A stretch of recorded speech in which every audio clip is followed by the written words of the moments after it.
আমি চরমনার এই ময়দান থেকে আমি চরমনার আশিকদের বলতে চাই, আর ঘরে বসার সময় নাই। ইমানের আগুন জ্বালায় দিতে হবে, ইমানের আগুন জ্বালায় দিতে হবে। আর বসে থাকার সময় নাই। আগামীর বাংলাদেশ ইসলামের বাংলাদেশ হবে। আগামীর সংসদে আমরা কোরআন চাই। গোটা বাংলাকে শুনিয়ে দেন, চরমনার ময়দান থেকে শুনিয়ে দেন, এখান থেকে বিপ্লবের আরেকটি আওয়াজ হবে ইনশাআল্লাহ। নারে তাকবীর, লিল্লাহ তাকবীর, লিল্লাহ তাকবীর,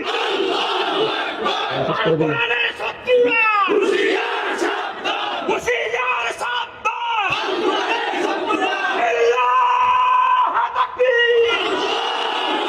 গত 2 দিন ধরে দেখছি আমার দেশে, আমার এই বাংলাদেশে, আমার দেশে একজন বাউলের জন্য কত মানুষের দরদ।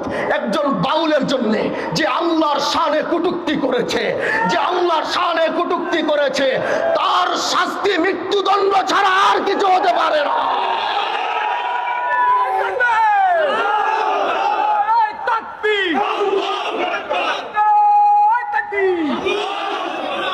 ও বন্ধু, ও বন্ধু, জাগো জাগো।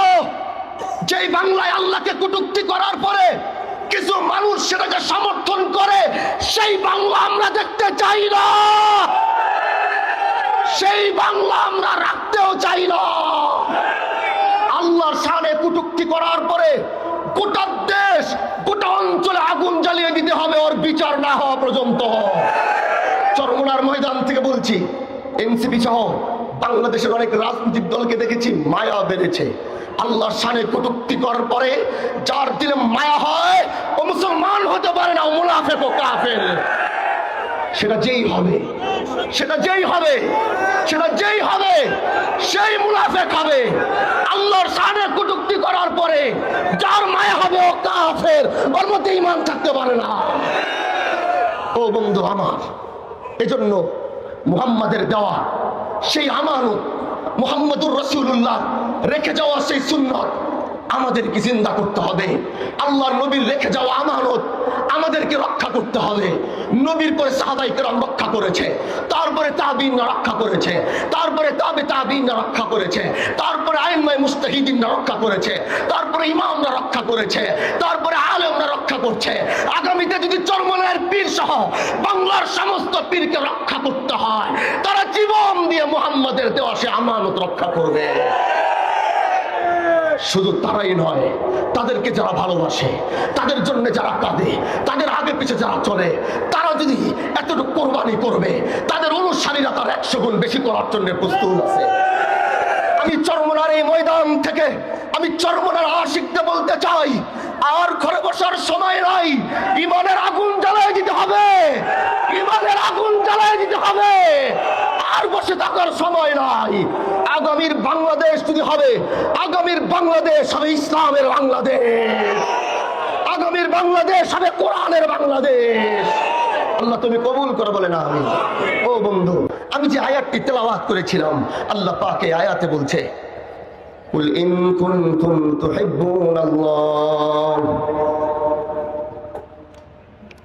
ফাত্তাবিউনি ইউহিব্বুকুমুল্লাহ ويغفر لكم ذنوبكم والله غفور رحيم। আল্লাহ তার নবীকে কত ভালোবাসে, তার নবীকে তিনি কত মুহাব্বত করেন, আল্লাহ সেটা তার আয়াতের মাধ্যমে বর্ণনা দেয়। আল্লাহ সেটা তার কোরআনের মাধ্যমে বর্ণনা দেয়। আল্লাহ বলে, নবী বলেন না, কুল ইন কুনতুম তুহিব্বুনাল্লাহ ফাত্তাবিউনি ইউহিব্বুকুমুল্লাহ। এই আয়াতের বর্ণনা অনেকে অনেক রকম শুনেছেন, অনেকে অনেক আলেমের জবান থেকে শুনেছেন, অনেকে অনেকের ওয়াইজিনের জবান থেকে শুনেছেন। আজ আমি আমার জবান দিয়ে একটু বুঝাইতে চাই, আমি আমার জবান দিয়ে একটু শোনাইতে চাই। এজন্য মনটা লাগাও, দিলটা লাগাও, আল্লাহর প্রেম, নবীর প্রেমটা মনের মধ্যে জাগাও।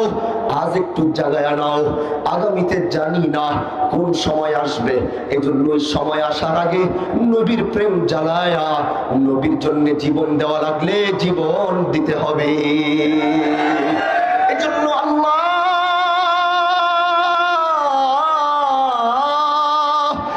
পাক কোরআনের আয়াতের মধ্যে বলে, ও নবী আপনি বলেন না, যারা আল্লাহকে পেতে চায়, যারা আল্লাহর ভালোবাসা নিতে চায়, তারা যেন তাদের প্রথম ভালোবাসা আপনাকে দেয়। তারা আল্লাহকে যারা পেতে চায়, আল্লাহর মোহাব্বত যারা করতে চায়, তারা যেন আপনাকে আগেই মোহাব্বত করে। কিন্তু আমার প্রশ্ন হলো, আল্লাহ जिसने आसमान बनाया, जिसने जमीन भी बनाया, जिसने कुल कायनात बनाया, আল্লাহ কেন তার দিকে ইশারা না করে, আল্লাহ কেন তার মাহবুবের দিকে ইশারা করলো? যদি হয়তো আগে আল্লাহকে বাসার কথা, কিন্তু আল্লাহ নিজের দিকে না নিয়ে সরকারে কায়নাত,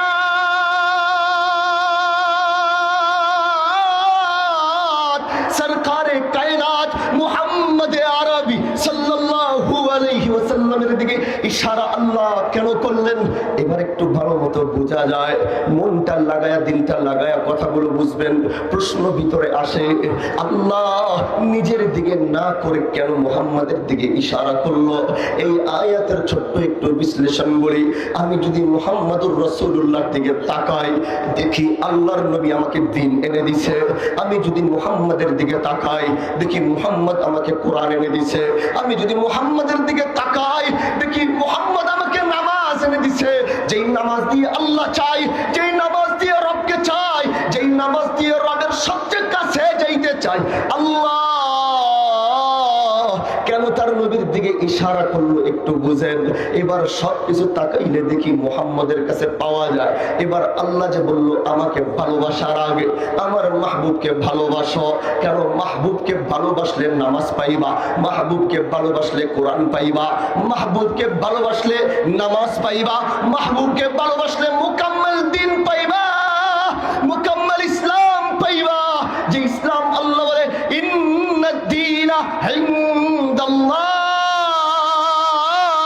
ইন্নাদ দীনা ইনদাল্লাহিল ইসলাম। যেটা আল্লাহর কাছে সবচেয়ে কাছে, যেটা আল্লাহর কাছে সবচেয়ে পছন্দ, আল্লাহ যেটার ঘোষণা দিয়েছে, মুহাম্মাদের কাছে যাও, মুকাম্মাল দ্বীন ইসলাম পেয়ে যাবা, পরিপূর্ণ কোরআন পেয়ে যাবা। এবার আল্লাহ বলে আমি কেন তার দিকে ইশারা করলাম, এবার একটু বুঝে নাও। বলে সেটা কিভাবে? বলে এবার তুমি কোরআন পাইলা, কোরআনটা নাজিল করছে কে? সর্বনার মুরিদদের আওয়াজ শুই না মনে হইতেছে এরা মনে হয় ঘুমায় গেছে, মনে হয়। আমি তো বুঝি এরা ঘুমায় না। চরমনার ময়দান কি ঘুমায় গেছে নাকি? এই আওয়াজ তো চরমনার ময়দানের আওয়াজ না। আমি ইমানের আওয়াজ শুনতে চাই চরমনার ময়দান থেকে। দেখি দেখি দেখি আল্লাহু আকবারের তাকবীর দেখি। না না না না না না না, আমার ইমানের আওয়াজ প্রয়োজন। আমি চরমনার ময়দান থেকে আজকে এমন এক শব্দ আর আওয়াজ চাই যেটা দিয়ে বাংলার সমস্ত নাস্তিকদের মধ্যে ভয় সৃষ্টি হবে, আল্লাহর দুশমনদের ভিতরে ভয় সৃষ্টি হবে। এমন এক তাকবীর আমি চরমনার ময়দান থেকে দেখতে চাই। বলো নারায়ে তাকবীর। সমস্ত নাস্তিকদেরকে শুনিয়ে বলো আল্লাহু আকবার। আল্লাহর দুশমনদেরকে শুনিয়ে বলো আল্লাহু আকবার। আল্লাহর সমস্ত কুফফারদেরকে শুনিয়ে বলো আল্লাহু আকবার। চরমনার ময়দান থেকে আগামীর বাংলাদেশ ইসলামের বাংলাদেশ হবে। আগামীর সংসদে আমরা কোরআন চাই। আল্লাহ তুমি কবুল করো। আজকের মতো এখান থেকে বিদায় নিব, মন ভরেনি। আগামীতে যদি দেখা হয় সেটা রাজপথে হবে। আগামীতে যদি দেখা হয় তাহলে ইসলাম প্রতিষ্ঠিতের জন্য দেখা হবে।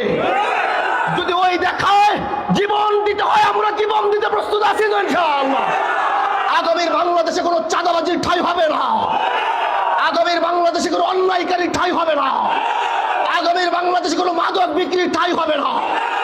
আগামীর বাংলাদেশ আমরা জীবন দিয়ে করব। 55 বছরে যা করতে পারে না আমরা তা করে দেখাবো। পারবো তো ইনশাআল্লাহ। আজকের মতো বিদায় নিব, মনটা ভরেনি। রেখে গেলাম কিছু কথা। আবার যদি বেঁচে থাকি আবার আপনাদের সাথে দেখা হবে। আবার যদি বেঁচে থাকি আবার আপনাদের সাথে কথা হবে। সেই পর্যন্ত ও চরমোনায়ের আশিকিন মুহিব্বিনরা ভালো থাকবেন, সুস্থ থাকবেন।